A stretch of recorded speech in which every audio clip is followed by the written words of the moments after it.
Monsieur le Président, Mesdames, Messieurs les jurés, permettez-moi à l'entame de mon propos de vous faire le récit d'une histoire, celle de la toute première reine de ce monde. Une reine d'une beauté légendaire, au cœur pur et généreux, à qui la nature avait fait don de richesses inestimables. Ses enfants étaient nombreux, de vrais génies qui firent la découverte des mathématiques, inventèrent l'écriture, l'art, la médecine, l'architecture et tant d'autres sciences qui ont tracé les prémices du futur. Ils vivaient tous libres et épanouis, jusqu'au jour où la malédiction frappa la reine de plein fouet. L'ange de la mort venait de guider une vieille dame venue des contrées lointaines, dévastées par la sécheresse, qui fut pendant très longtemps à la recherche d'une île autrefois appelée Eldorado. Elle parvint enfin à déposer ses valises aux portes de cette île aux multiples trésors cachés, accompagnée de ses enfants les plus assoiffés, puis songea à construire un cheval de Troie qui sera offert en signe d'amitié, et lui fit don également de nombreux présents, parmi lesquels une boîte de Pandore.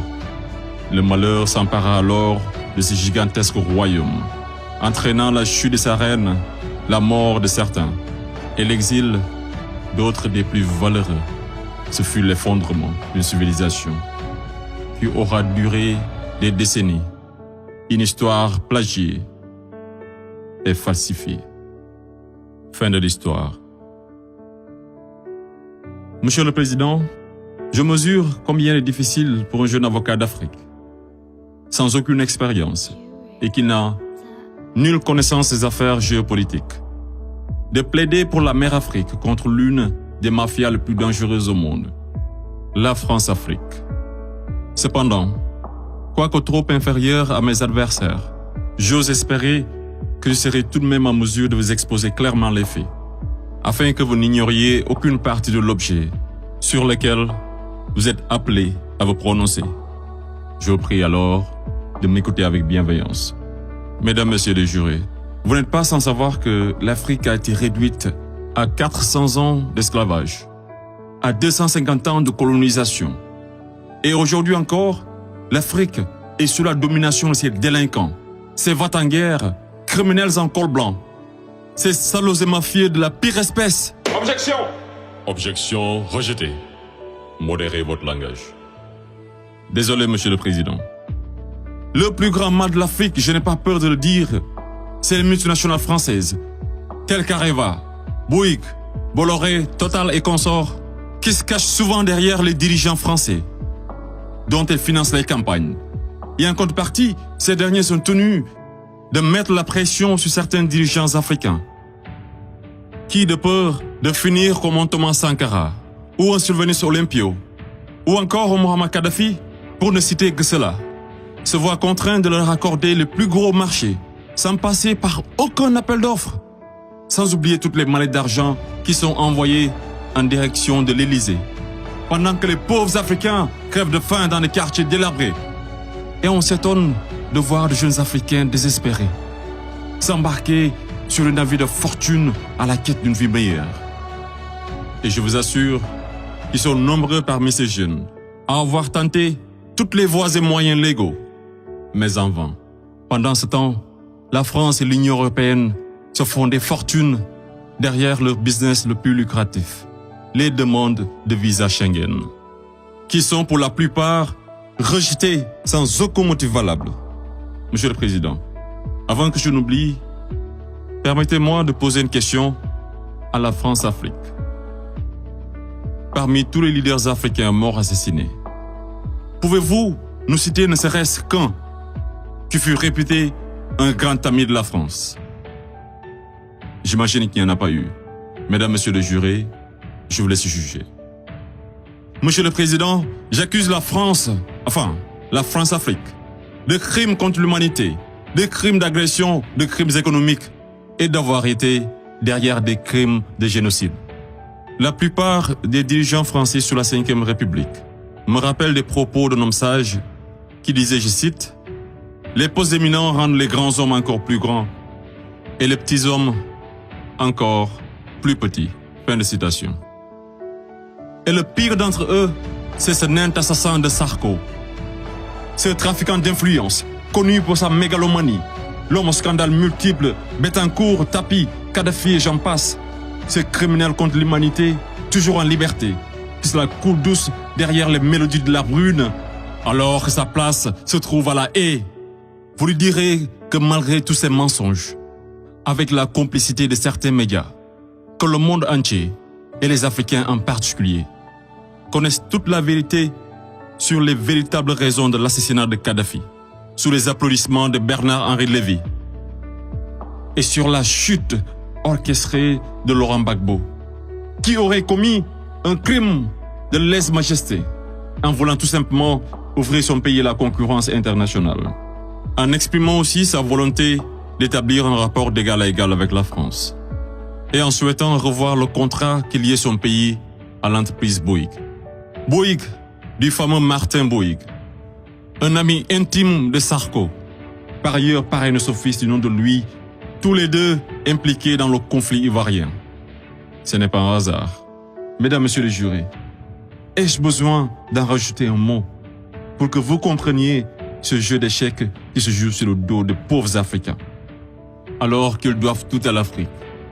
C'est grâce aux Africains que vous avez une république que vous appelez la France. C'est grâce aux Africains que vous êtes enrichis.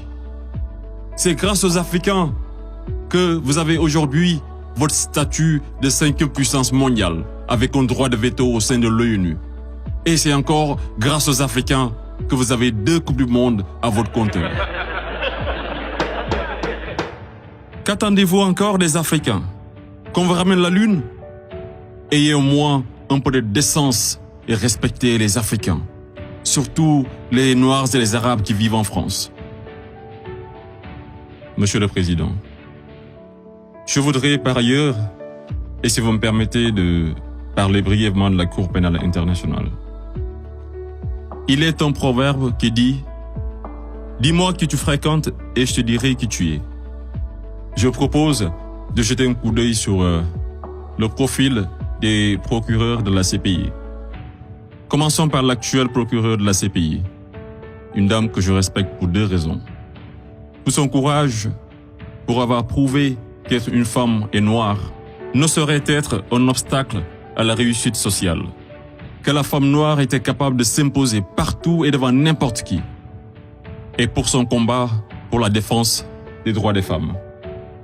Mais devrions-nous faire semblant d'oublier qu'elle fut procureure générale, proche collaboratrice et conseillère juridique du président, et ministre sous l'une des pires dictatures de l'histoire de l'Afrique, sans jamais démissionner?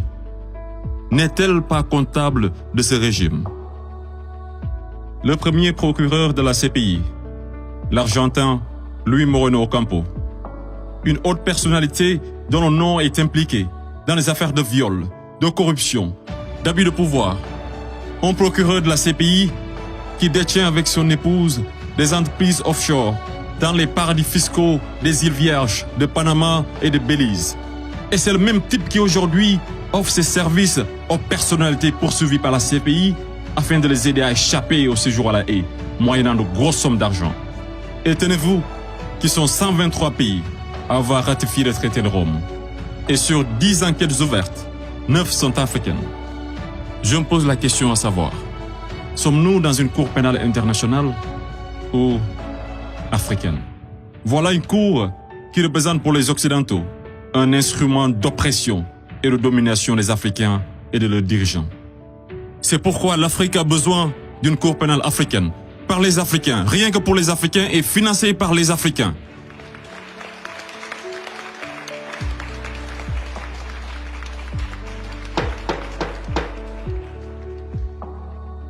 Monsieur le Président, je ne suis qu'un jeune ignorant qui ne prétend point détenir toute la vérité. C'est pourquoi je vous apporte des documents qui vous permettront d'y voir un peu plus clair. À l'exemple de cette copie d'une conférence de François-Xavier Verschave intitulée « De la France-Afrique à la mafia-Afrique ». Je salue également le courage de ces hommes et femmes de valeur qui osent lever leur voix pour défendre les intérêts de l'Afrique. Je pense au grand Kémy Séba avec l'ONG Urgence panafricaine. Je pense également à notre frère Claudie, à Fatou Diom, au grand Youssou N'Dour, à notre maman Angélique Kidjo et d'autres artistes des plus engagés comme Alpha Blondy et Tiken Jah Fakoly pour ne citer que cela. Sans oublier toutes ces personnalités qui œuvrent pour la promotion des jeunes et des femmes à l'égard du docteur Anta Sané et bien d'autres femmes de valeur. Monsieur le Président, loin de moi l'idée de proliférer des menaces. Mais si par malheur, la France-Afrique est aujourd'hui acquittée, sachez que la jeunesse africaine l'obligera à quitter. Elle se mobilisera davantage et réunira toutes ses forces vives, hommes et femmes de valeur, sans exception d'âge, intellectuels, sportifs de haut niveau, artistes de renommée internationale et sympathisants de l'Afrique.